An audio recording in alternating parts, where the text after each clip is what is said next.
Namah Vishnu Padaya Krishna Prastaya Bhutale Srimate Bhakti Vedanta Swamin Ite Namani. So what had happened was there were a lot of prospective initiates waiting there, and so Mukunda and Giriraj, I believe, arranged for one or two to go and stay with Prabhupada at his house for 1 or 2 days. So that was a wonderful experience for me because my initiation was in Prabhupada's house. It was a one-on-one, you see. So when it was my time to go, I was told to bring something which is called dakshin. I brought him some sandalwood oil, some cloth, and some incense. And I was very, very timid and very shy in those days, and very anxious and very nervous. So I went up there with all these things, and I knocked on the door. Kirtananda was with Prabhupada and Hayagriva, and I believe Upendra, but I'm not quite sure if he was there. And I was very anxious to go in and see the Swami, and they had to calm me down and say, just a minute, the Swami will see in a little while. This is like this, very nervous. And so I sat there, and after a while, Swamiji, as we called him, called us in, Srila Prabhupada, called me in. And I didn't know how to act, what to do, what to bow down, how long to stay. And I offered him my respects. And he said to me, I remember the first thing he said was, oh, so you want to be initiated? And right away I was feeling condescending in my mind. Well, of course I do. Why else am I here, you see? I took a little offense by that, due to arrogance, false pride. But it dissipated very easily. And I said yes, and he asked me if I knew what the requirements were, and I told him the rules and regulations. And the thing that I noticed about Prabhupada was I was very attracted to his eyes. There was something very special. At that time, that's all I can understand. They were just glowing, and it was something about him that was very different. It really soothed me. So he said, all right, you can go now, and we'll call you back in a little while. I offered my obeisances, and I just stayed down. I didn't know how long to stay there. So I just stayed down there, and Prabhupada said, all right, you can get up now. And so I got up, and then I went out.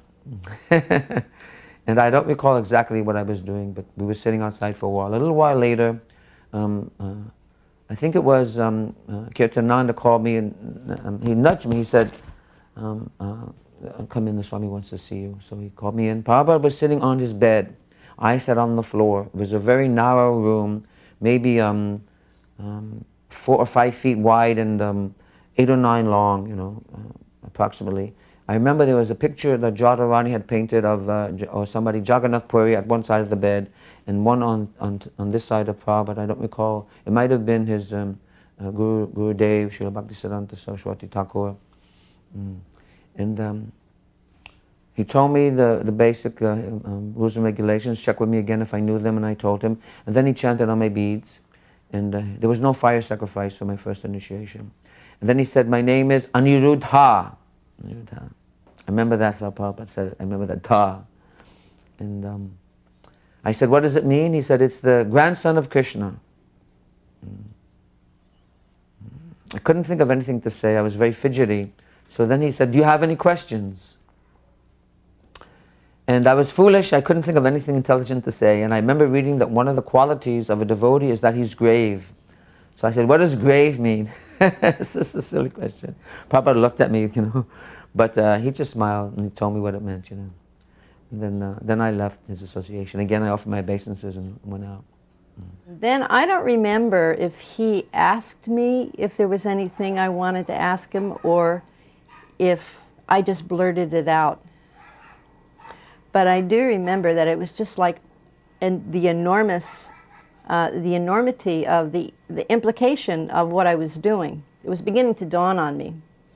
And I just blurted out, Srila Prabhupada, how am I going to remember you and surrender to you for the rest of my life? I figured, wow, how am I going to do this? And he was quiet for a second, but he actually liked that a lot. He liked that question. And he chuckled a little. And then he said, if you just chant your 16 rounds a day and follow the 4 principles, you'll remember me and you'll surrender to me. And then he paused for a moment, and then he laughed again, and he said, "Don't forget to feed me." So I was, later on, in later years, I was thinking, Prabhupada's so kind because he knows what a simpleton I am. I'm so simple that this is all I have to do. And he's telling me, I'll go back home to Godhead, because if you remember Prabhupada and surrender to him, wherever he goes, you're going to go. And he's definitely in the spiritual world. So that's my task, is to try and do that properly. And I've been told also that he meant by don't forget to feed me, distribute his books, preach.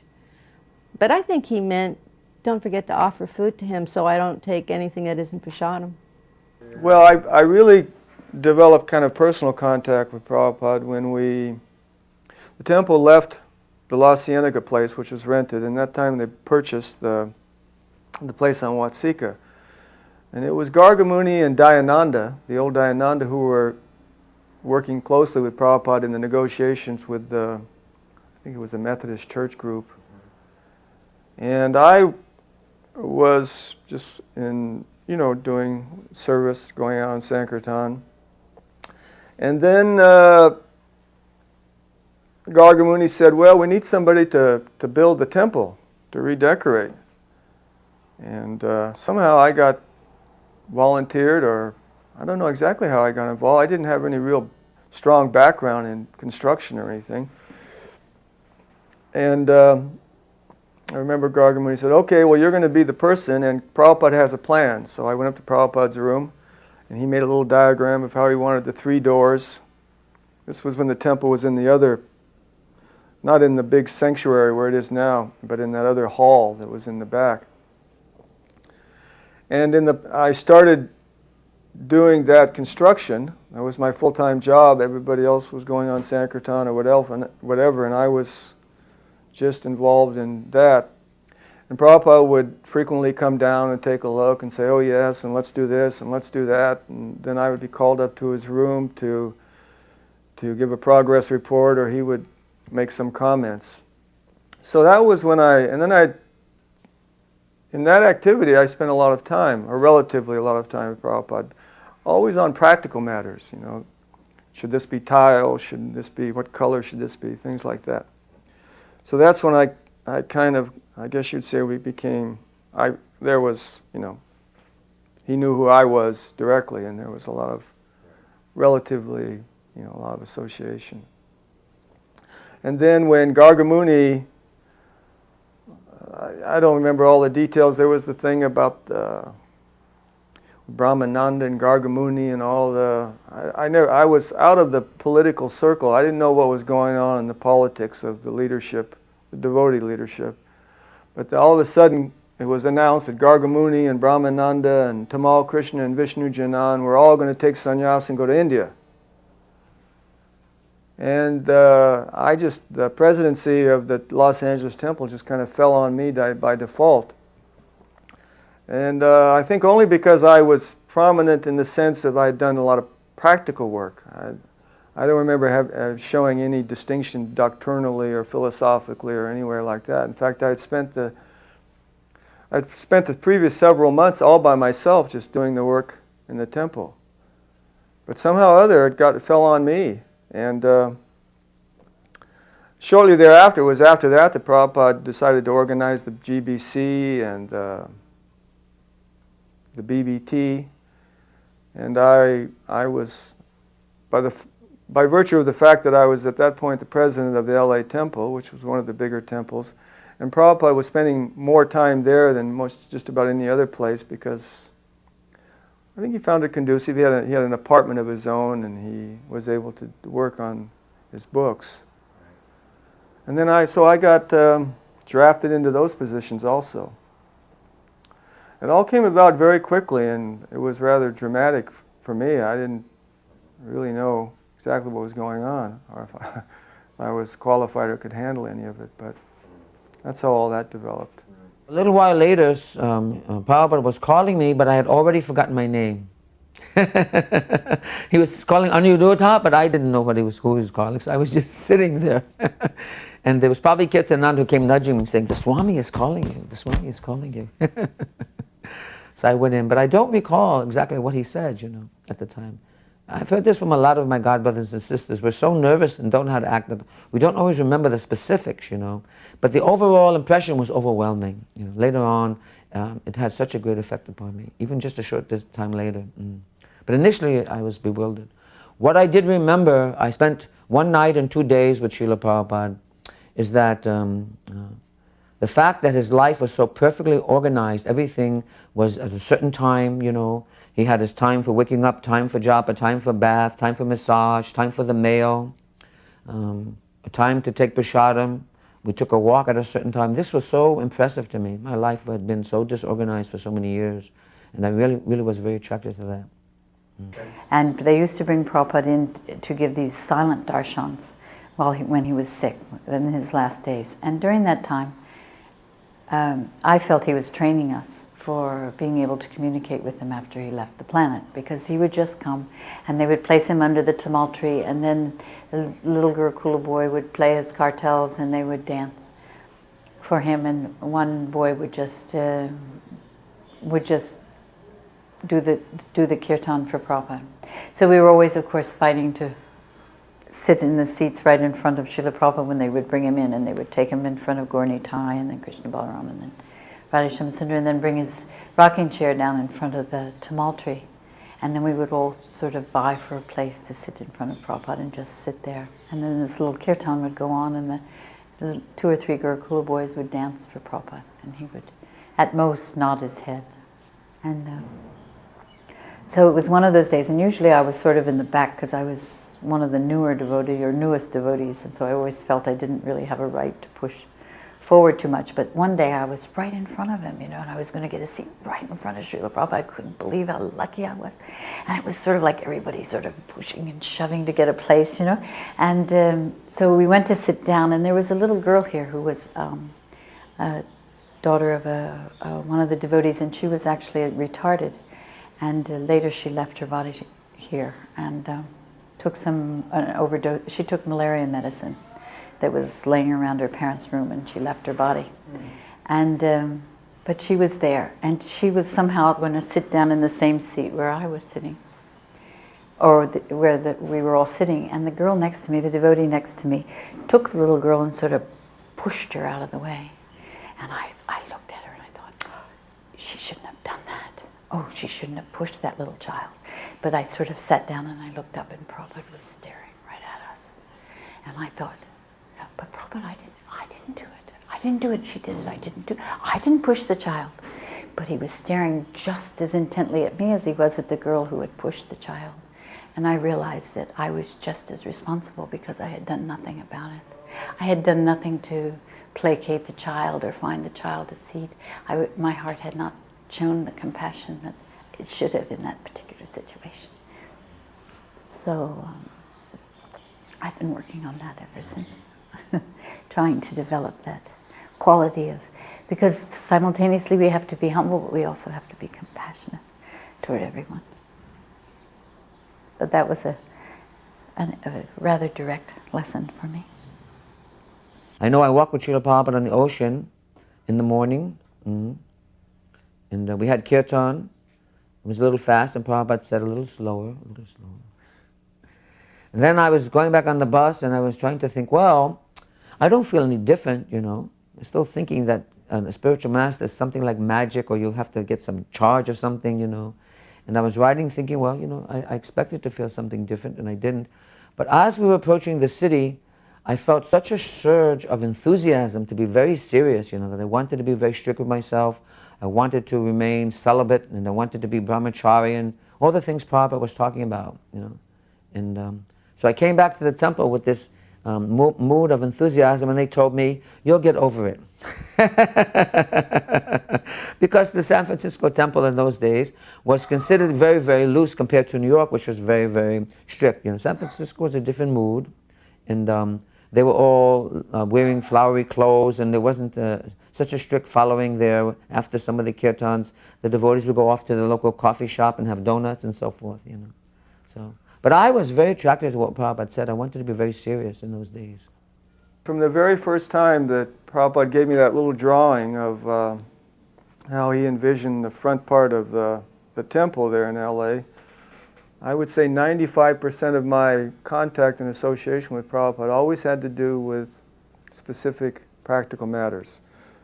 Dealing with Dynapan, the printer, managing the funds, the book trust funds, the Mayapur Vrndavana trust funds. It was all had to do with that. I mean, I would ask certain questions on behalf of, to answer greater issues, if there was a dilemma about a philosophical point sometimes, but mainly my contact had to do with practical management affairs. Yeah. Only on the walks, when Prabhupada was in LA and was taking his morning walks on Venice Beach, there were always, it was the time for like philosophical debates, and I kind of, somehow I got worked into the position of the protagonist for the impersonalists and the scientists. And from that background. Yeah, and I have to say that I would always kind of qualify my questions or my arguments by saying this philosopher said this person said that, but I have to admit that I was expounding my own ideas and doubts. Prabhupada knew it too, I'm sure he perceived it. I wasn't just an exercise in academic objectivity. But in those moments, those times, it was kind of philosophical.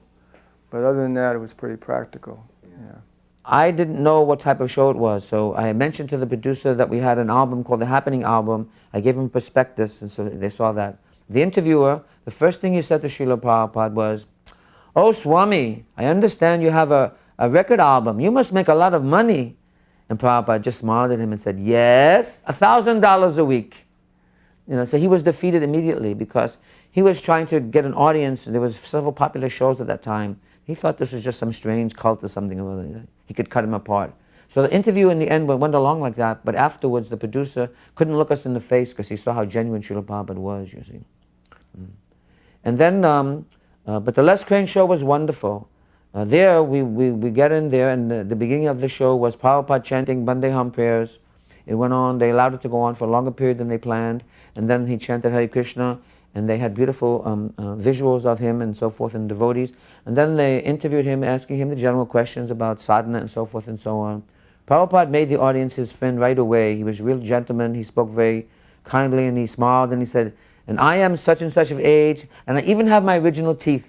So the audience loved him right away, you see, because they thought they were going to get this heavy thing, But he let Mukunda do a lot of the speaking, because Mukunda was a cool, calm and cool-headed boy, and he made a good impression, and he spoke the basic things about tilak and so forth and so on.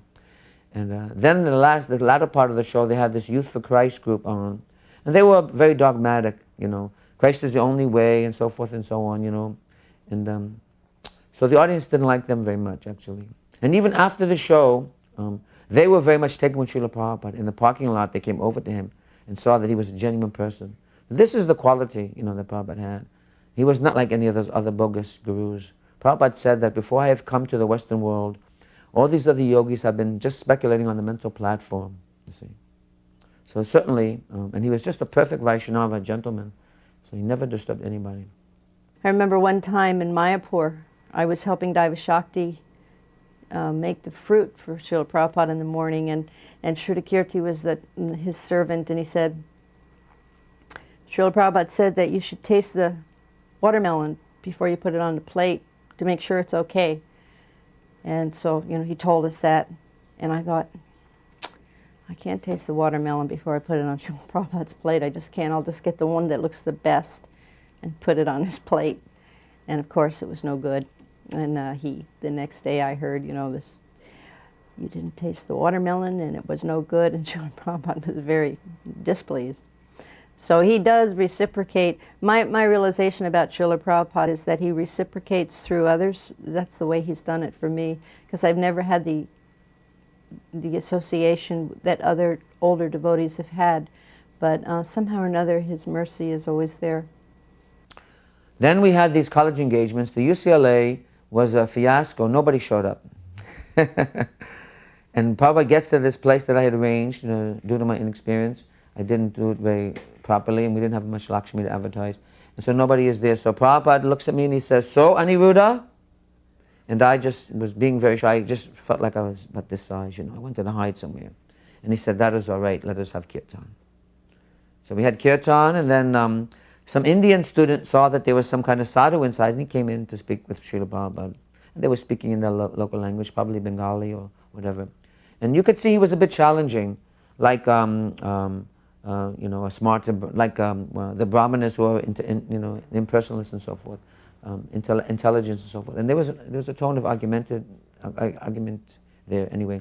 But when he spoke English, Srila Prabhupada said, "Tell me, young man, where are your Indian countrymen?" You see. And the young man was quite flustered. He didn't have an answer for that. And Prabhupada said very, very gravely, "I will tell you, they are lost." Hare Krishna. One time I didn't go on many morning walks with Srila Prabhupada because I was a rank and filer. Mostly I used to watch the sannyasis and GBC men piling into the cars and going off, but sometimes I went. And one time I said to Srila Prabhupada as he was walking on Venice Beach, that Srila Prabhupada, everyone says that since you've come, the deities are looking even more beautiful. Prabhupada said, "That is my anxiety." So I didn't know how to process that. I just stayed silent. Prabhupada didn't say anything more. Then Prabhupada said, "That is my anxiety, that after I leave, you will neglect the deity worship, and then everything will be spoiled."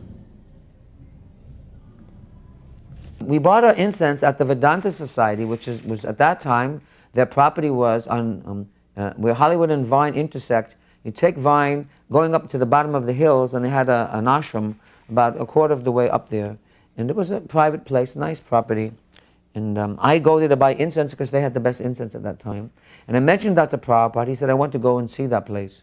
So I took him there, and he walked around the property, and he didn't really, he was very aloof from the whole thing. And then he said, "I would like to have an appointment with the Swami in charge here." Swami, his name was Swami Prabhupada. He, along with Christopher Isherwood, had written the Penguin edition of the Bhagavad Gita that many of us had been reading in those times. It was just verses with some, interpretation. And he was the head of this chapter of the Vedanta Society, which was of the Ramakrishna mission, founded by Vivekananda in the 1918 or 17, something like that. He came here. So I went down there and made the arrangements. We went down there. We went to Swami Prabhupadananda's office, myself and some devotees, and we walk in, and this Swami is a gentleman wearing a business suit and neighbor jacket like that. Looked like a businessman. And they had a conversation, and you could see right away that there was a very strong, challenging mood.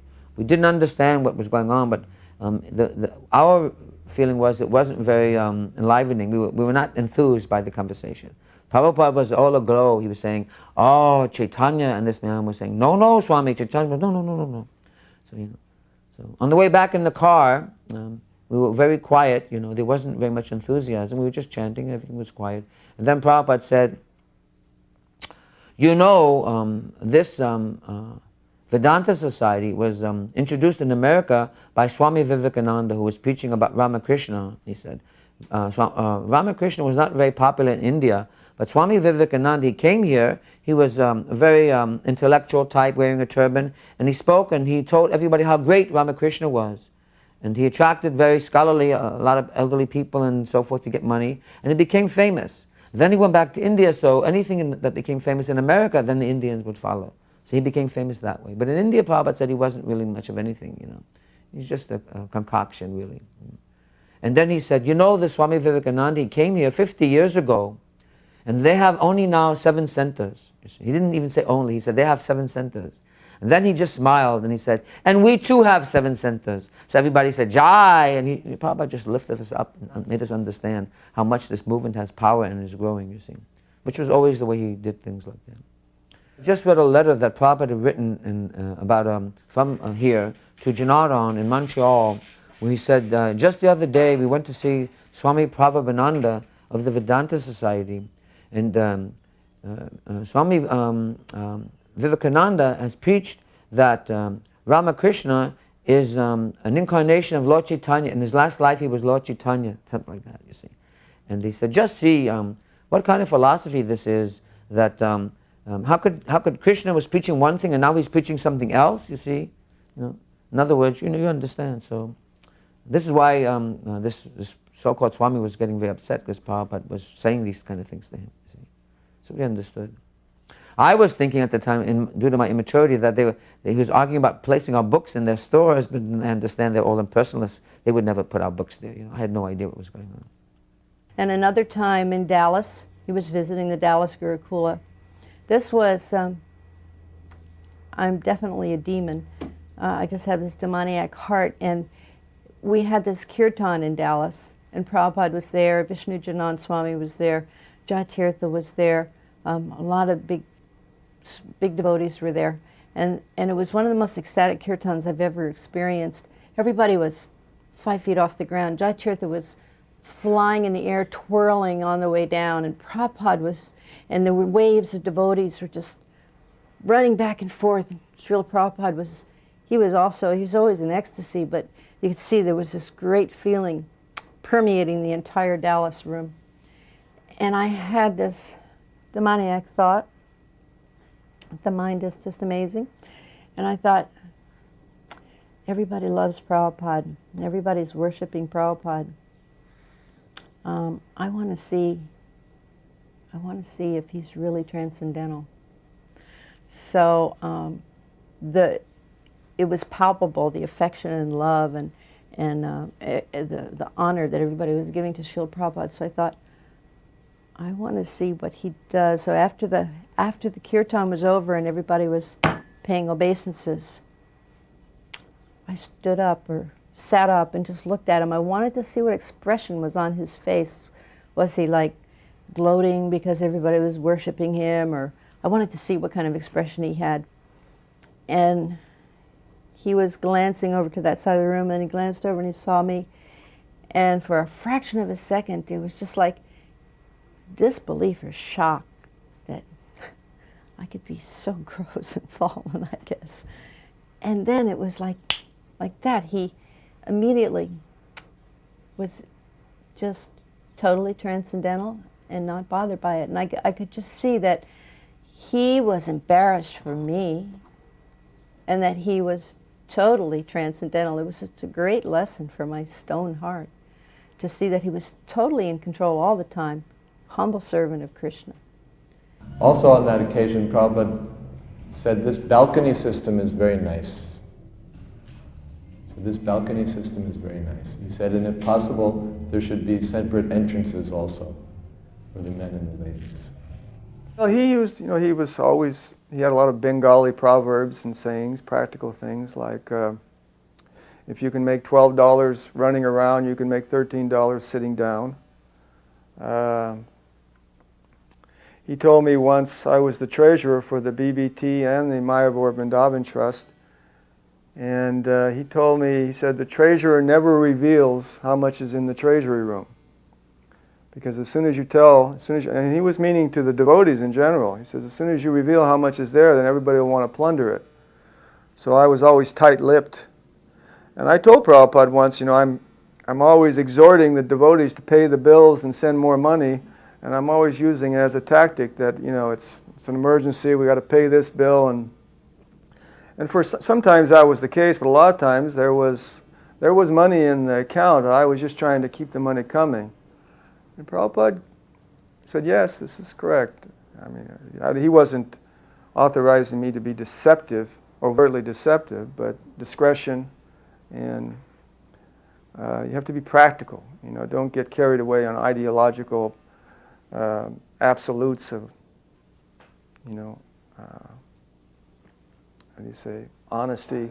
Not dishonesty, but, everything in the world has to be done practically and with an eye to the time and the place.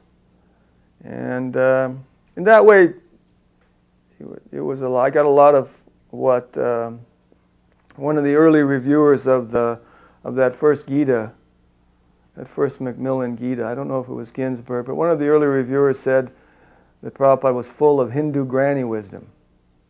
I remember that quote, and that's what I got a lot of practical Hindu granny wisdom, you know. Because we came out of Amelu, the hippie, we were idealistic, and we certainly had presumptions of being philosophically sophisticated, which we weren't really at all.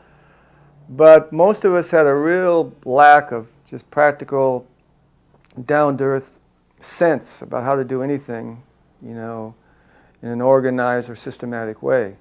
I mean, we were hippies and still, you know, detoxing off all the drugs we'd been taking, hallucinogens and so forth. So there was, you know, we were spaced out and really incompetent, more or less, when it came to practical matters. And that's kind of what most of Prabhupada's input to me was about. We took a walk with Srila Prabhupada on the pier at Venice Beach, and it was, you know, just before sunrise. The sun was coming up, and there was a woman at the end of the pier fishing, and as we came closer, she got up and she said, "Oh, Swami," and she clasped her hands. She said, "Oh, Swami, I saw you the other night on the Les Crane show.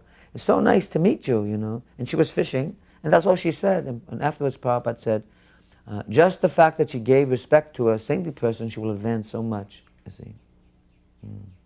One time we were riding on the freeway, I don't recall where we were going, but there was a sign here in LA that said Santa Cruz, a certain amount of miles, you know.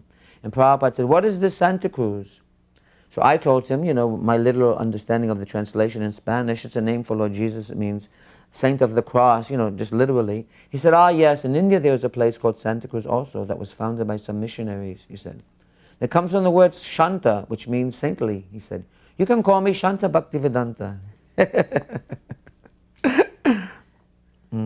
They seem so simple, but I'm visualizing Prabhupada, you know, and it's just so ecstatic, you know, to realize how he cultivated us in such simple little things, you know. And yet he was implanting this knowledge, this devotion of love that we gradually felt for him, which just completely changed our life, you know. And so we're so grateful.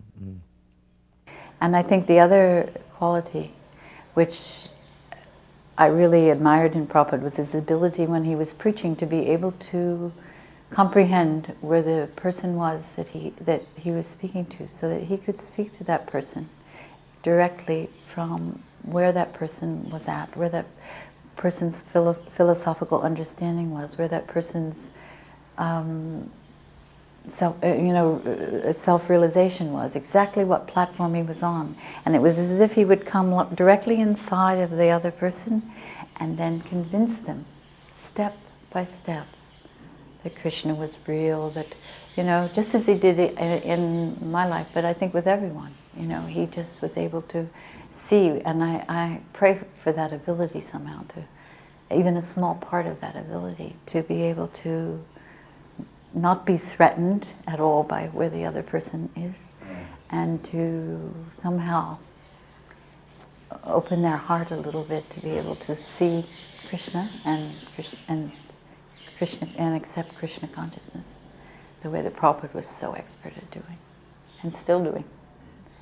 And then another time, Prabhupada at that time was trying to acquire a permanent visa. I don't know all the intricacies of the situation, but I know he had to see a doctor to get a doctor's health statement for whether it was a permanent one or a temporary one. And I had a friend who had a doctor, he recommended a doctor for me in Pasadena. It was La Crescenta. So we were driving Prabhupada to the doctor. I believe Subal was driving the car, and I think Gaurasundar was there. I'm not quite sure. I might not have even been there, but I know the story, but I think I was. It's a little vague. And because this was a hippie car, it was an old Volkswagen that some hippie had donated, who was favorable to the movement, but it had all these huge, colorful flowers painted on it, big daisies, like, you know, in different colors. So you could see it a mile away. So naturally, some policeman stopped us just for the fact that he knew something had to be wrong with it, just by the way it looked. So Subal had an outstanding number of traffic violations, and they immediately took him away. Prabhupada was there in the middle of the freeway. But of course, Subal, I think Gaurasundar was there, so he drove. But Prabhupada said, Krishna is telling us that we need a better car, you see. So that's a small little sideline. One time I went on a morning walk with him when Koshaya and Madhavananda, they were the temple, he was the temple president in Detroit, and I was there with them. And then there were some problems, or Prabhupada wanted Govardhan to be president there again.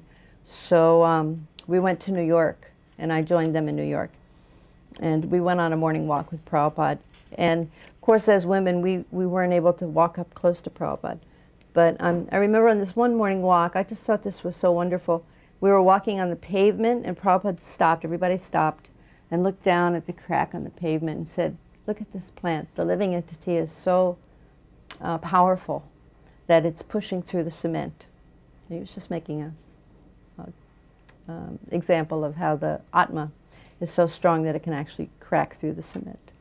They couldn't get Nair to do the final things to give them the title, and then so everybody there, all the devotees there had tried, and Prabhupada had called me, asked me to come and see if I could help out.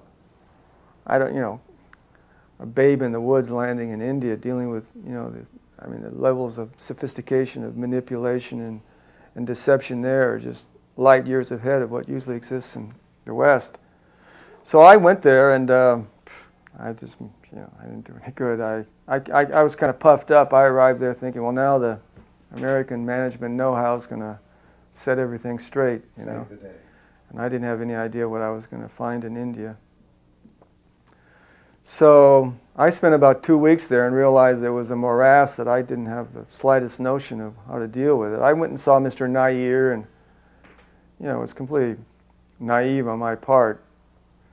I remember trying to make a phone call there at that little office at the Juhuland Gandhigram, and spending 3 or 4 hours trying to make a phone call to downtown Bombay and saying, "My God, I just want to get out of here. This is a nightmare." So in fact, I kind of copped out because I was only there for a couple of weeks, and I think Prabhupada wanted me to stay longer, but I said, I got to get back. I got these problems with Dinapan, and I got to do this and do that, so please let me go. So he said, okay, go ahead. So I went back, just trying to escape the difficult problems there that I didn't. By that time, I'd become accustomed. I was like the wonder boy of business within the group. Prabhupada had praised me several times in letters, a good manager, this and that. So I'd kind of started to believe it, and that was a good lesson. That it was really the father figure encouraging the immature child just to keep them motivated. Now, also at that particular time when Prabhupada first arrived, I got a call from New York City from Life magazine. They were doing an article on the Swami circuit, they called it, because there was a beginning interest in these different groups of Swamis, impersonal Swamis, and so forth and so on. They had gone to our 26 Second Avenue temple, but Prabhupada was in LA, they told him, so they called me. A freelance photographer called and said that, and reported that they wanted to see the Swami. So I arranged it with Srila Prabhupada. They came to the temple, and they made it look a little nicer than it was by putting up some things. And I was sitting there while they interviewed Prabhupada. The reporter was there, and it was a woman reporter, Mataji, and a freelance photographer.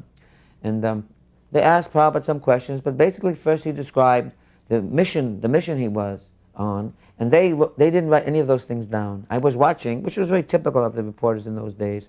Whenever Prabhupada spoke philosophy, they would gloss over, flip the page, not write it, but they wanted to know why we were wearing tilak and what was the bead bag and all that stuff, And so I didn't realize. I thought I was a little confused because I didn't know these things and that they would be like that. So I was anxious to see the article.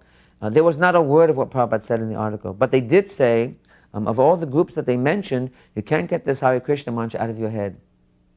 And they did mention something that Prabhupada said, that Lord Krishna, the Swami said Lord Krishna descended at such and such a time to this planet. And so the fact that he mentioned Lord Krishna, Prabhupada said, was wonderful. But what he did say really was that anybody who sees these pictures, who's sincere, will benefit from the pictures. He said, that is all right, they will see the pictures. And they had this wonderful picture of Prabhupada. But it was done with filters to make it more attractive. So that was very nice. I guess I really desired to actually be his personal servant a lot, like Govinda Dasi and Gorsunda, or whoever. And then in the very old days, Grihastha couples were allowed to do that. So I think we both sort of desired that we had that, would have that ability. So perhaps that's why I was given Tulsi's service, because although I couldn't serve Prabhupada, I could serve her.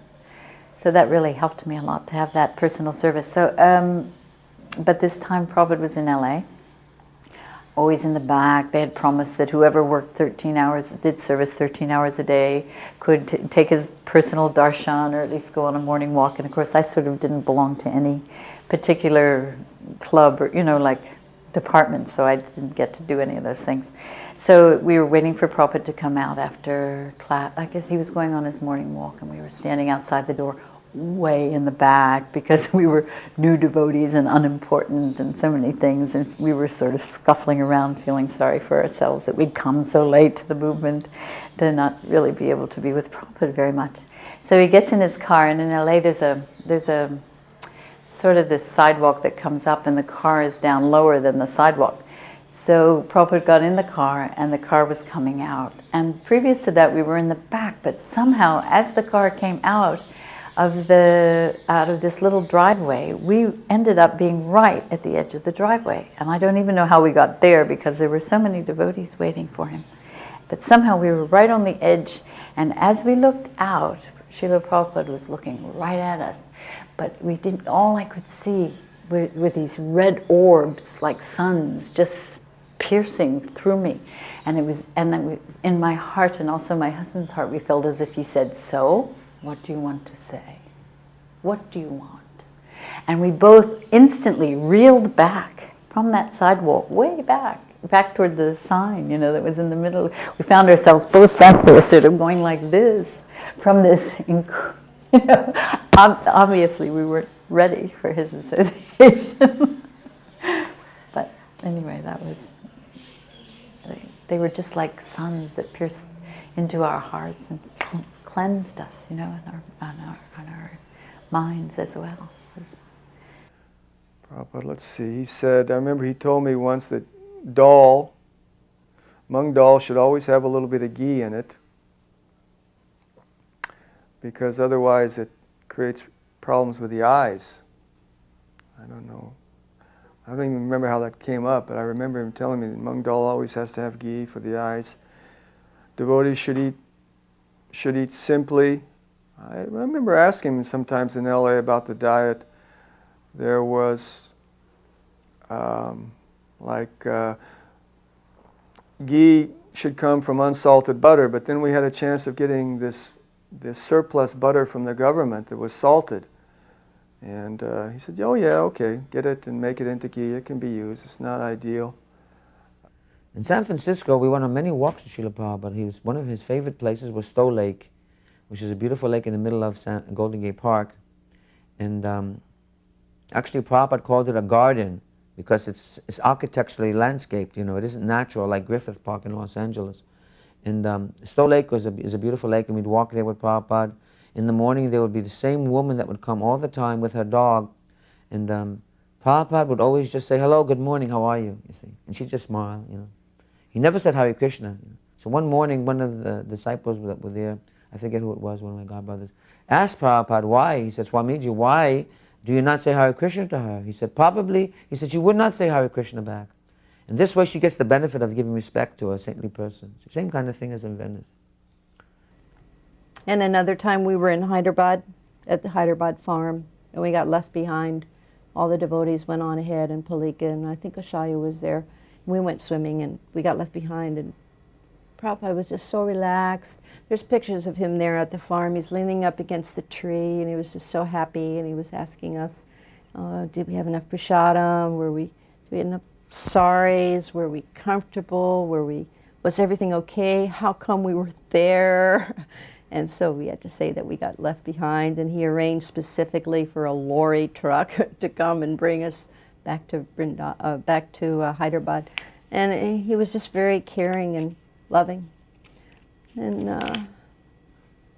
I guess there's other things that my memory could come up with, but I think that's what I can remember now. The second letter that you wrote, I guess in Dallas, did you say, "I'm sorry for not paying obeisance," or was that part of that? No, in Dallas I wrote to him because at that time there had been introduced the whole concept in Sankirtan, which really was full bloom a few years later, and they were there was a big heavy pressure for women to be chaste, humble, shy, and submissive. And then at the same time, boom, at 9 o'clock, out the door you went, and the sankirtan quote-unquote leader had you in pants, you know, standing on an island in the middle of a highway. And I said to Srila Prabhupada, you know, I want to be chaste, shy, and submissive, but this is what we're doing during the day. By the way, do you know this? You know. And he wrote back that letter, which I've seen quoted now several times. I wrote it on behalf of myself, and there was our Sankirtan party. There was about 10 women, and this was bothering us. And he wrote back a wonderful letter, and the gist of the letter was, aggression for the cause of Lord Chaitanya Mahaprabhu will purify you of all your desires for sense gratification, which I didn't think I was asking about my desire for sense gratification, but obviously that's what he was telling us, to just go on being aggressive, that aggression for the cause of Lord Chaitanya Mahaprabhu's preaching is purifying. And that was really what we were all just trying to get purified. You know, we were just thinking we were the victims, but actually we were all just in the process of purification. Govinda Dasa told me that the Swamiji prefers to be called Srila Prabhupada. See, I wasn't around when they had this discussion, you know, about how this would come about. So I heard it through Govinda Dasa, and it was a little disturbing to me because I was attached to that name. So on this morning walk with Srila Prabhupada, I went up to him and I said, Swamiji, I understand that you prefer to be called Prabhupada. And he said, where did you hear this? Who told you this? And then his mood changed. He said, actually, I do not prefer, but it is better. Hare Krishna. In Dallas, when I was head of the Gurukula in Dallas, and we hadn't been in the building very long, but this one afternoon, this incredible storm came upon the school. In the middle of the day, it turned dark as night, and the wind started howling, and the wind was blowing really hard.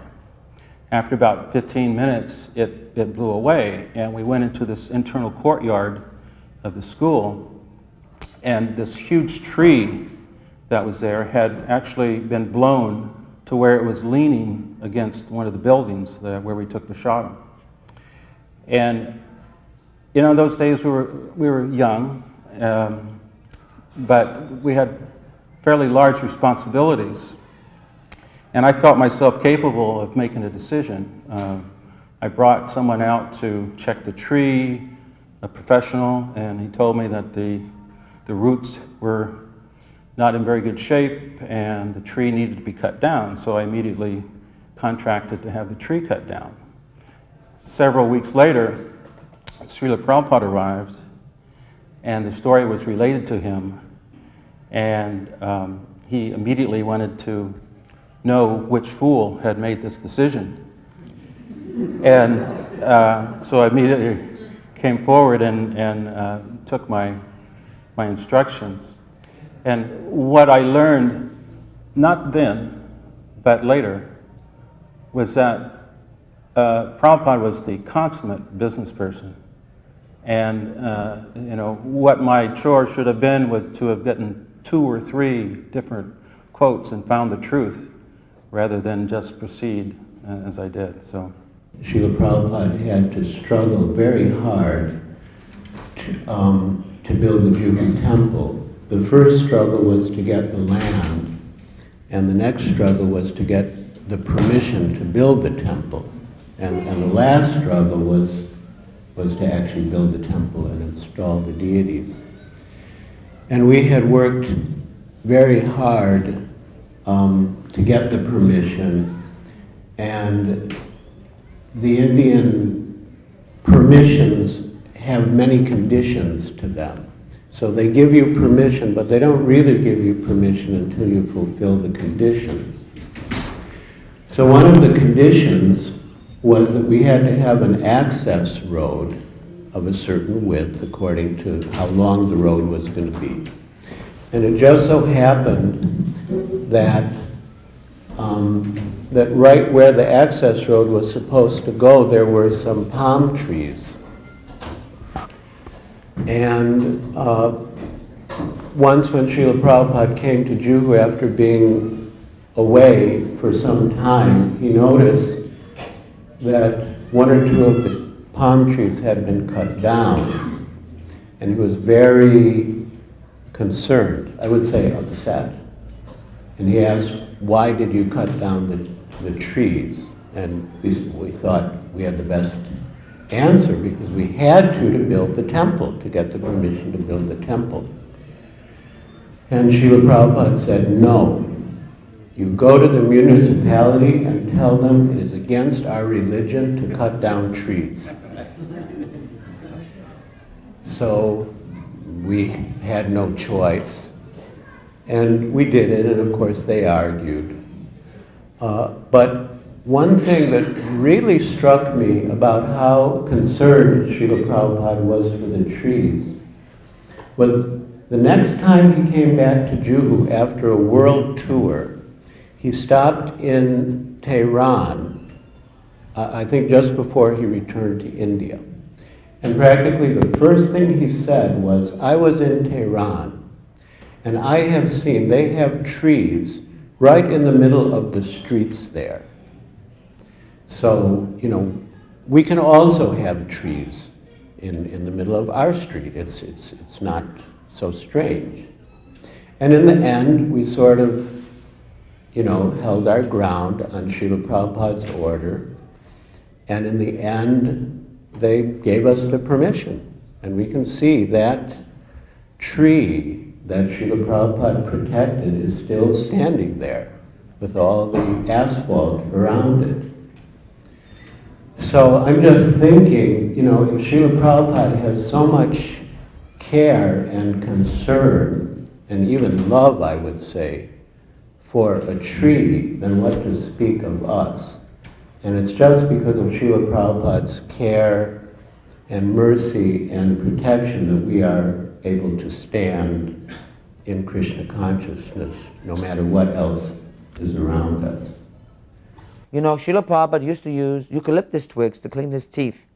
And we had to have a certain size. It had to be about the size of this finger, a little longer, and a little green, not too green, just on the verge, and about maybe that long. And then we would cut them down, and then he would soak them overnight in water, and then bite them between his teeth, the tips, and then use the bristles as a toothbrush. So we took turns in getting these for Prabhupada. Here in Los Angeles, there were a lot of eucalyptus trees. I don't know if they still are, but they certainly were in those days. And I would go to MacArthur Park, which is on Wilshire Boulevard. I don't know if it's still there. And just about sunrise, and I would wear my hat. I don't think I had shaved up then. Maybe we were shaved up. And I had my bead bag and a huge knife. I'd never been there before. The devotees told me that's where they got them because it was quiet in the morning, nobody was there, So I parked my car just about the time that the sun came up, and I would cut down a large branch with a lot of tributaries just to pick out the right size, And I'm sitting there on this bench with this knife cutting these trees, and all of a sudden a patrol car pulls up. They're coming through the park checking at certain hours. And this policeman comes up to me, typically, kind of strutting like, kind of arrogant like, and he just comes up to me and he says, well, what do you have there, young man? And I told him, I said, I'm cutting these down for my spiritual master. He uses these as toothbrush. And he said to me, have I been in a mental institution? What do you have in that bag there? And I explained that to him. He said, I can arrest you, for carrying that weapon in your hand. But he saw that he was just using his power. And he said, okay, So I told this to Srila Prabhupada, and he said, well, did you ask him if he was crazy? So I took it as Prabhupada teaching me to be bold, Another time on a morning walk, Prabhupada said that these days I am not eating. He said, no, I'm not eating. He said, but I am working. He said, so you are saving money. So we had very easy access to Srila Prabhupada in those days. Sometimes, I was a little older than most of the devotees. I was 27, and I'd get an anxiety about things. They would take my things or whatever. So I'd go to see Srila Prabhupada, and many of my godbrothers experienced this in Prabhupada's presence. We'd be in such anxiety about this and that, and as soon as we came into Prabhupada's room, we understood right away that we should just chant Hare Krishna and everything would disappear. So we couldn't even approach Prabhupada with these questions. So one time I had the good fortune to be in there, or as Prabhupada would say, I created your good fortune, which is actually the truth, It was Prabhupada who created this good fortune for us to be there. I remember I was there, and I don't remember the actual reason I went to see him. It might have been one of those times when I was anxiety. So I just sat down and chanted, you see. It was a large room. It was just myself and Srila Prabhupada. And he was sitting over there, and I was sitting here. And he said to me, and I sat on the floor, and he said to me, take a pillow because sitting on the floor creates hemorrhoids. Just like that. Everything's so practical, you see. And then I started to chant, and I was very engrossed in my chanting. And I closed my eyes, which was common for me to do, and then all of a sudden it dawned on me that maybe I was taking up too much of Srila Prabhupada's time. So I opened up my eyes and I said, I should go, Srila Prabhupada. And he said, no, that is all right, you can stay. So I asked him, it might have been another time, or it might have been this time, but I asked him, I said, is it really true, Srila Prabhupada, that we can speak and talk to Krishna just like I'm speaking and seeing you, talking to you? And he looked at me and he said, yes. And that's all that I needed to know, you see. It's very clear that, just like that, a matter of fact, absolutely. So that was a wonderful experience. We all had our doubts, we were practicing, but still, we weren't fully knowledgeable of this, even to this day, so certainly that was a wonderful thing. It was very reassuring. Prabhupada tended to be, at least when there was a specific context, a specific person being asked about it, I think I remember we had the tendency as the devotees of being a little more rigid and inflexible and doctrinaire about diet and how many hours you would sleep and all this. And it would create sometimes dilemmas in the group dynamics if somebody was sick on an extended basis and couldn't come to Mangal Artik and had to have special food, and it kind of upset things, well, everybody else has to eat this and everybody else has to get up, and it was kind of this sense. And I probably was a big part of trying to maintain the military rigidity and, follow the program or go somewhere else. And he was always a little more flexible, okay, if they can't eat this, give them that, this, that. I remember some comments, things like Prabhupada said, if you're hungry, if a person's really hungry, they can eat anything. But that, rice, dal, chapatis and this type of regimen was the best overall. But if somebody needed steamed vegetables or this or that, okay, arrange for it somehow. Health-wise, whatever. So I remember Prabhupada said once that a young child cannot eat too much and an older man cannot eat too little. I remember that bit. A little bit of granny wisdom.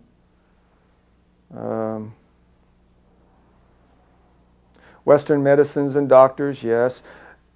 Of course, we were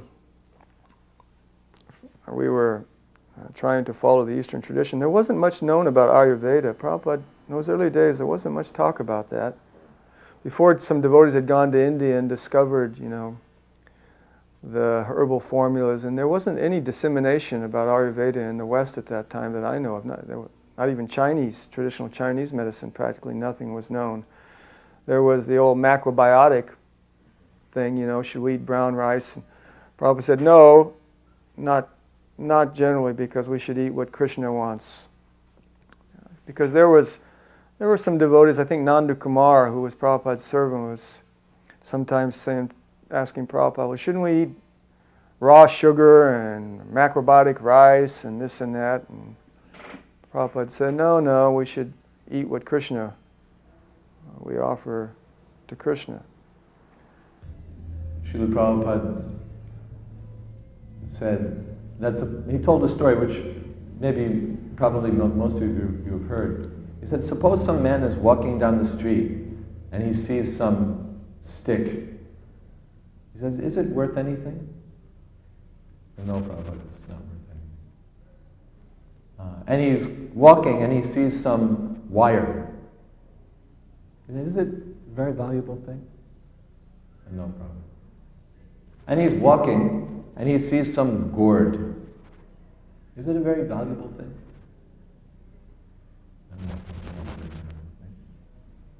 So Prabhupada said, yes, but an intelligent man, he fixes the stick on the gourd and attaches the wire, and he makes a musical instrument. He said, similarly, I have picked up all you American and European boys and girls. So we had this wonderful Rath Yatra in San Francisco, and I had such an ecstatic experience. And so I wrote Prabhupada a letter about, what I was feeling, and his answer was that, yes, Krishna consciousness is experienced like electric energy. He said the atheistic people may say that after all this was just a festival and there was a cart made out of wood, but they don't understand that the Krishna consciousness energy can be experienced to any element. It's all just Krishna's energies, he said. So now you have to spread this electric Krishna consciousness energy through your country, that there are many, many festivals like Rath Yatra, not just this one, but Krishna has multi-pastimus activities. You can gradually introduce them little by little into your center, he said. So now you can experience what the masses in large can feel, you say, that you're experiencing just a small percentage of this amount. So that was a very enlivening letter. So in 1969, most of you know that the temple wasn't located here, but it was located over on La Cienega Boulevard. And there was a very significant occurrence at that time. There was no, there had been a Vyasasan. Narayana had built a Vyasasan in San Francisco. Tamal Krishna Maharaj wanted one for Los Angeles as well. So Narayana had built a Vyasasan to offer to Srila Prabhupada. And when he accepted the Vyasasan, he had tears in his eyes. And he declared before all the devotees, he said, I am not fit, but on behalf of my Guru Maharaj, I must accept. Of course, we can understand, Mahabhagavat, pure devotee, is always fit to receive that level of honor. But in his heart, that humility he was showing from his heart, not artificial, but from his heart, showing that humility, that he felt, truly this should be offered to my Guru Maharaj, to Bhaktisiddhanta Saraswati Thakur. I should not be taking for myself. I will not take for myself, but I will offer this on his behalf. As his representative, I will accept, only on those terms, like that. So, because he knew that that first Vyasasan with the wooden railing, gold-leafed railing around it, Narayana had designed that Vyasasan after an old black and white photograph of the throne of the king of Jaipur. So Srila Prabhupada, being well educated, must have known exactly where that design came from, because it was an exact replica of the throne of the king of Jaipur. So Prabhupada probably knew that, because he said, this is meant for kings. So he accepted that with great humility. Then on his, it was either the appearance or disciplines day of Bhaktisiddhanta Saraswati Thakur, Prabhupada would not sit on the Vyasasan. He sat on a cushion on the floor, and he put the painting or photograph of Srila Bhaktisiddhanta Saraswati Thakur, he put on the Vyasasan. He would not sit on that day on the Vyasasan. He sat on the floor to honor his Guru Maharaj. So that is the proper etiquette. So also going back to San Francisco, when I was there at the time, there's a devotee here in Los Angeles now. At that time he was in San Francisco. And it's all right to mention his name because this story has been circulated. And his name is Makanlal, and his brother's name is Narayan. And they were very sincere devotees. They came in the early days of San Francisco. And Prabhupada said that they were very nice but a little eccentric. See, so Makanlal, I told him this the other day, and he said, it is all right because it's already been said, you know. And he's not like that so much anymore, you know. But they were very sincere. And they were hippies, they had very long hair and wore very typical clothes of those days. Somewhat, to me, it was the impression of them was they were a bit Shakespearean when they spoke, you know. Hare Krishna, like that, you see. Makanlal still has that. So it used to irritate me terribly When Makanlal would chant, he'd say, Hare Krishna, Krishna Krishna, Hare Hare, like that. And I would get very disturbed during the kirtans. So we had arranged this engagement that Makanlal did in the YWCA in Berkeley. And we went along in the car with Srila Prabhupada. I drove him and drove him back. I believe Makanlal was in the car going but not coming back. And we get there and it was very nice, and all of a sudden who's leading the kirtan but Makanlal? So I must have shown very obviously my distaste. I think I might have even gotten out of the room, as a matter of fact. He was not very tolerant and didn't understand the right thing. So I driving Prabhupada home in the car, and we're driving alone, and he looks at me and he said, Aniruddha, this Makanlal, he sings very nicely, don't you think? So I had to say, Jai, Prabhupada. But then I understood, gradually, now that Trinad api suni chena tarapi sahishnuna amanina manadena kirtaniya sarari. In that mode, you can preach and chant incessantly, and Prabhupada knew exactly how to see everybody and utilize their service, even though there were some qualities that were not very nice. He never found fault, he only found the good. And he always used to say to us, it's very easy to be critical, but to find the good is rare, you see. And that was not my quality, but I'm beginning to understand that when I reflect on these things now. How magnificently, that is the real way to preach. That is the real way to not disturb anybody. And Prabhupada was a perfect Vaishnava. And one of the qualities of a Vaishnava is that he's a perfect gentleman, a pure Vaishnava. And he doesn't disturb anybody's mind. And he's able to just see that and take it out. That's why we all wanted to serve him. See, why we have difficulty with some people who don't have that quality. It's very rare to achieve that in fullness. But we can achieve it if we understand that by the example. I had a question that I'd been thinking about for actually probably since 1968 in different ways. And finally, we were on this walk, well, again, big men, sannyasis and GBC men, and I was there. So I asked Srila Prabhupada, screwed up my courage and asked Srila Prabhupada, that sometimes we see that the spiritual master makes, sometimes from the mundane point of view, we see that the spiritual master makes mistakes. And Prabhupada said, that is mundane point of view. And I said, well, even sometimes we see that in spiritual matters, the spiritual master, he may quote a verse wrong, or he may not remember a verse. So, of course, I was pushing it, because so many times we've heard Srila Prabhupada say, what is that verse? Or quote a verse not exactly as it is in the text.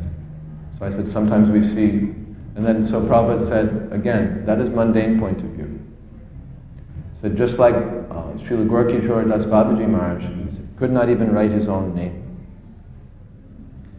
But he was accepted as spiritual master by Srila Bhakti Siddhanta Saraswati Thakur, who was the greatest scholar. So we have to see, not from the superficial point of view, but how the spiritual master is preaching and how he's fully engaged in the service of Krishna. And that we have to see. He explained a little bit more about that. It's recorded. So after the walk, the several GBC men and sannyasis jumped on me. You have a lot of nerve, and how could you ask Srila Prabhupada that kind of question? Who do you think you are? And that was offensive. So I was a little concerned. And later on in the morning, after the class, I went up to Srila Prabhupada's room in the Lotus building in Mayapur. And Srila Prabhupada perhaps was just finishing his breakfast. He was just there. I came in and offered obeisances. I said, Srila Prabhupada, yes. That question that I asked this morning, I said, what is that? I recapped the question. I said, Srila Prabhupada, was that question offensive? Prabhupada said, not offensive, just ignorant. Going back to Lasyanika temple, there's a nice story in relationship to Vishnu Jana Swami. He since has left his body, and he was a wonderful devotee, and he sang beautifully. Prabhupada used to say by his singing alone he can go back to the spiritual world. But he was very expert in instruments. He liked to play elaborately on the harmonium and play the tambura, and he made up his own melodies quite a bit, you know. So he was a little bit embarrassed to go in front of Prabhupada with his own melodies, but he wanted to be recognized. So in the Lasiyanaga temple, Prabhupada had a room that he used adjoining the main temple room just while he was coming there, not to stay, just to stay for some privacy. You can go in from the front of the temple and also go into the temple room. So Vishnu Jana would sit outside in the temple room, and he would play these melodies in front of Prabhupada with the harmonium very elaborately. And Prabhupada came out and said, "What is wrong with the melodies I have given you?" I say that in context to today, since the movement has grown so much and we have so many different melodies, you know, but I'm so fond of the original melodies. Although, you know, Prabhupada was very broad-minded also. He knew that we were attracting all kinds of varieties of people. But he did say in those days, very specifically, when Vishnu Jana Maharaj started to have these road companies and they would play with guitars and a lot of music, he'd say, this is very good to attract people coming on the periphery, but the devotees shouldn't get that attached to it, you see. But it's very common now to some places for them to play all these songs very commonly, you know. So whatever brings them into Krishna consciousness is all right, because Prabhupada taught us to be broad-minded. We have to be careful not to go too far, compromise too much. I remember one devotee got very upset. It was up in Prabhupada's room one day. I think it had to do with the breakfast cereal, which was always very sweet. It was a mush usually, oatmeal or something. And it was always usually pretty sweet because that's, you know, we all had sweet tooth, really. And at one point the devotee, I don't know what was the discussion was going on, but he said, oh, I remember, it was Rishabdev. No, not Laguna Beach Rishabdev. No, it wasn't Rishabdev. I know I can see the face, but I can't remember the name. He said, Prabhupada, we eat too much sugar. And Prabhupada just looked at him and said, well, why do you eat so much sugar? So in that sense, you know, it's like, you know, if you've got these compulsions, you know, you should work on them yourself. It's not necessarily. Although I have to say, institutionally, it was true. You know, if you were living in the temple, you had to eat what the temple served, and a lot of time the temple food was, you know, probably not the most healthy or the best prepared. Then I had been in Hawaii for a number of years. I came there in 1973, and Ambarish Prabhu had bought this beautiful home for Srila Prabhupada that he wanted to have for him to translate without being disturbed. You know, and so Prabhupada came to Hawaii. First he came to, the time before that, he came to a temple in Moana Loa Valley on a street called Ala Aloha Loop. It's a little bit out of the main part of town, you know, in a residential area, very difficult to get to, you know, nobody could come by very easily. It was just a place we found, you know. There was a few temples there, but this was the second one. Govinda Dasi and Giriraj Dasa had started that temple. And then this was the next one that Sudama at the time was a Maharaj, was in charge of. And Prabhupada came there. I remember he came there because I was there at that time. He cooked the feast even, and it was just unbelievable.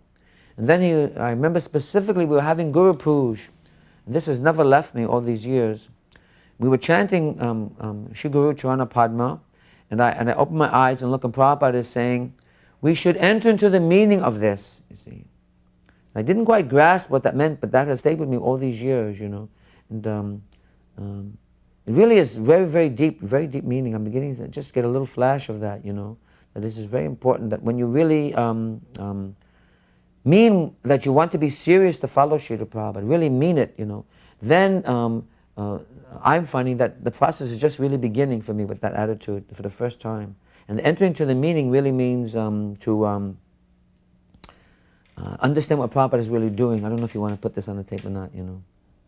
But understanding what it really means, that Prabhupada is telling us all these things, but they're having the real meaning of it, that the spiritual master is, his lotus feet are the only way that you can achieve pure devotional service. And you have to be burning with that desire. Prabhupada used to say in all his lectures, you have to be very anxious for this and develop this, you know. But we heard it, but we couldn't quite understand what that really meant, you know. So this is not so easy, but when you change your heart and you really become serious, then you can enter into the meaning of these things and feel it with great emotion, you know, and really feel a great reciprocation from Srila Prabhupada. It comes from changing, really meaning what you say, I'm going to follow you strictly. Sometimes we say, I'll try, you see, because we're not always ready to do that in our life. We have a lot of things, you know. It takes a while. Everybody has a different way to go, you know. Everybody goes at a certain pace, you know. But sooner or later, you know, that's the goal. So if you can achieve that, it's very nice, Prabhupada would like that, you know. So that's very important. Yeah, I remember he came to LA because as I recall, he split up his group and sent some to San Francisco, some to LA, I think some went to New York. He himself came to LA. And we kind of butted heads right off the bat because, you know, I was critical. I thought, along with some others, that this was, you know, dilettante, this whole thing with his group and his people. They were nice people. A lot of them were charming and nice, sincere, but I think I was, you know, overly critical that this is, you know, this is the real movement and you guys are kind of interlopers and now you're coming to us and now you're going to have to kind of follow our program.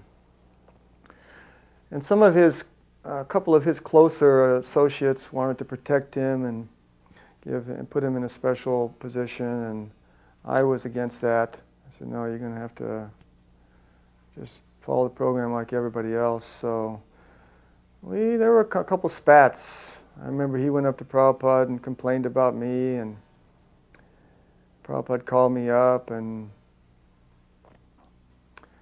Prabhupada said, well, you know, be a little patient and tolerant. Let's try and work this thing out. Prabhupada said, he's a sincere boy. He's come with his people, and we have to try to make them comfortable and so forth. But my ego was too big. He left, Siddhaswarupa left. I don't know where he went after he left, but he was only in LA for a short time.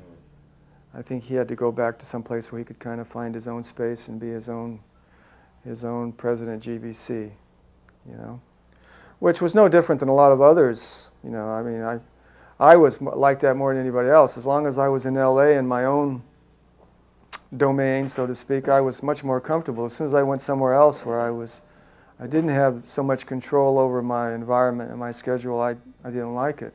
And I wanted to get back to LA, yeah.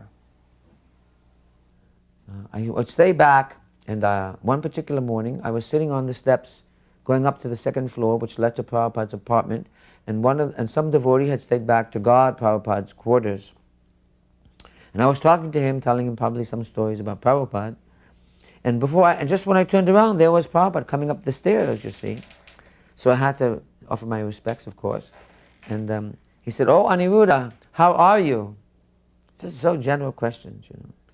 So I had to be honest. I couldn't say I'm fine, you know. So I said, how can I be, Prabhupada? I'm not living in the temple. So he looked at me very seriously. He got very grave. He said, so? That's all he had to say, you know. And he understood exactly what he meant. You're speaking like this, but why you're not acting this way? Hare Krishna. And he went upstairs. So when Prabhupada was leaving, we all went to the airport to see him off. And in the Hawaii airport at that time, the gate was separated from the main thoroughfare of the terminal with just a glass partition. You know, there was an entry, but they had some glass you can look through. So I was staying on the outside of the glass partition. Everybody went inside and was sitting around Prabhupada, you know, and I was staying away, you know. But I wanted to, you know, but at the same time I was listening to my mind. So Bhumya came to the gate, to the glass, and said to me, he said, Prabhupada wants to see you. So again, my heart started to really pound, you know, boom, boom, boom, boom, boom. And so I went inside and very shyly, he had Sudama get up and have me sit next to him. I later on learned that Satsarup Maharaj Goswami, who was traveling with Prabhupada, had mentioned, oh, there's Aniruddha Prabhupada, you remember him? He said, yes, tell him to come in. So I sat next to him, and he just looked at me and he said, oh, how have you been? You've been with your father? Something like general. So, you know, immediately the mind is thinking, well, why is he asking about that, you know? But I understand now that Prabhupada was revealing to me that he knew that most of my problems dealt from the fact that I had a very bad relationship with my father as a karmi, and that that's one of the reasons I couldn't relate to anybody, and why I couldn't speak, why I was so shy, And so I really lament now, because what I was feeling was that I wanted to say, no, Prabhupada, you are my father, you see. But I couldn't say that, so I said, no, Srila Prabhupada, ever since I have had anything to do with Krishna consciousness, my parents don't want to have anything to do with me. And we both just smiled. Prabhupada's face just lit up. And I came alive, I was so morose, all that before, but my whole life came back to me again at that moment. My spiritual life, I felt so enlivened. I realized how morose I was. And it was just a very wonderful experience. Then he turned to everybody and said, in LA, because the devotees were in awe, thinking that I was having this communication with Prabhupada. And they were transcendently envious, which is beautiful, Because we all want to have some association with Prabhupada. But I was oblivious that I was just focusing on Srila Prabhupada and him and me, but we were the only ones there. But when I turned around, I noticed this, that they were looking that way. And he said, in LA, Aniruddha was the beginning, you see. So right away, I felt very ashamed of myself. I knew that it was leading up to giving me some instruction. Because I knew that Prabhupada he knew my heart, and he knew how to bring us out, that I understood that I was just covered over, but that I had a certain attitude that it would get clear fairly easily, And just gross bodily gratification. I wasn't really envious of him in any way.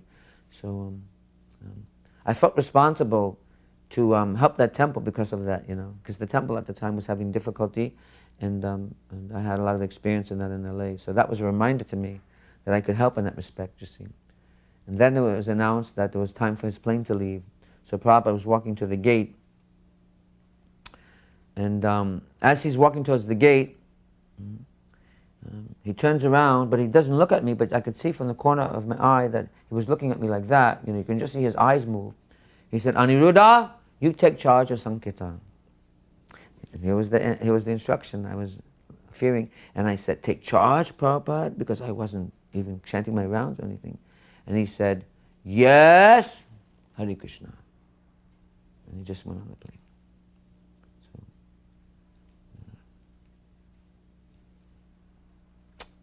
what can you do? Of course, I'm sure Prabhupada knew that I wouldn't do it right away, But these things were there and have never left me. And whether or not he knew I wasn't going to do it then, I really believe that Prabhupada knew that this would happen, because I'm ready to do these things now. And this is the importance. These things have been going in my mind over and over for years. I've just never acted on them. So I feel very determined now to fulfill all these things that Prabhupada said. In one letter he said to me, you can do tremendous service to Krishna. But I was thinking like my father, who's just flattering me to get me to do something, you see. Prabhupada knows our potential, If we just follow everything he says, that's what I'm understanding. If we just chant and really try to hear, then automatically you become detached, you see. We get rid of this ego, and this is what's holding us back, that I'm the doer. That if you do these things, then Krishna does everything. And then it becomes very ecstatic, very enlivening, because we don't have to worry about the results. Oh, I cannot do this because we're doing it for some recognition or some ulterior motive to be, we're thinking like that, for position, whatever. So that's really freedom. And Prabhupada said that, but we couldn't really grasp it. We were attracted to Prabhupada's energy, his love, and that. The philosophy was difficult for some of us. I wasn't a special soul. I was a spoiled, self-centered kind of a immature brat, really. And I was very, had very low self-image, very low self-esteem. And he always nurtured me in a lot of ways psychologically. So in that sense, it was a very profound and deep relationship. So for me, it did a lot to rehabilitate my damaged and kind of dysfunctional personality. But it swung to the other side, my fault. I became egotistical and puffed up, and I really began to think I knew more and I knew better. So far as Prabhupada's qualities, I would be describing qualities of like a child remembering a parent. I wouldn't try to pretend that I'm a great judge of characters or saints or anything. I really don't know who Prabhupada is or who he was, because No, I don't mean that. I mean, yeah. just in your relation, you were saying, you said he was kind, he was nurturing. He was very kind and nurturing, and I think that's what attracted me to him. And a lot of the I think most of the devotees in those early days, the devotees that I was involved in my formative years, Tamal Krishna, Gargamuni, Shalavati, just a few of the names I remember because they were the ones I was around. But I think the relationship was the same. We were really very childish in most ways, and Prabhupada was just a patient. He gave us a kind of attention and patience that we never got, that our parents were unable to give. It just wasn't culturally there. And the time and the history and all the circumstances that contributed. So he certainly was patient. He certainly was a father figure. And we were certainly children who needed a lot of patience and tolerance.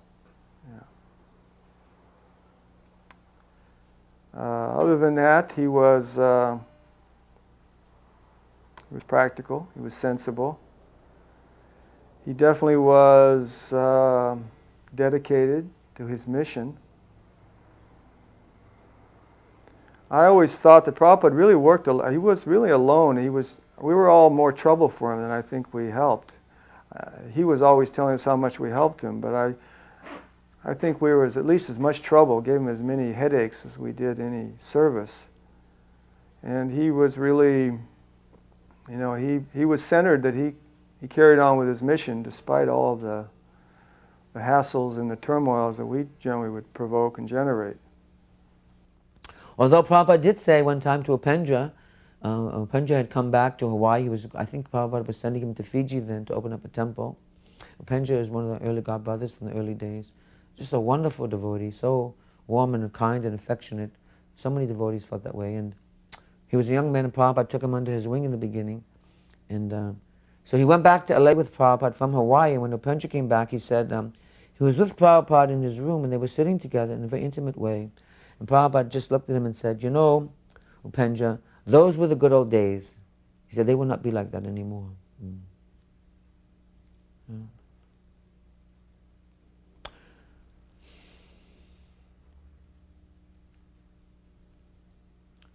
So, I certainly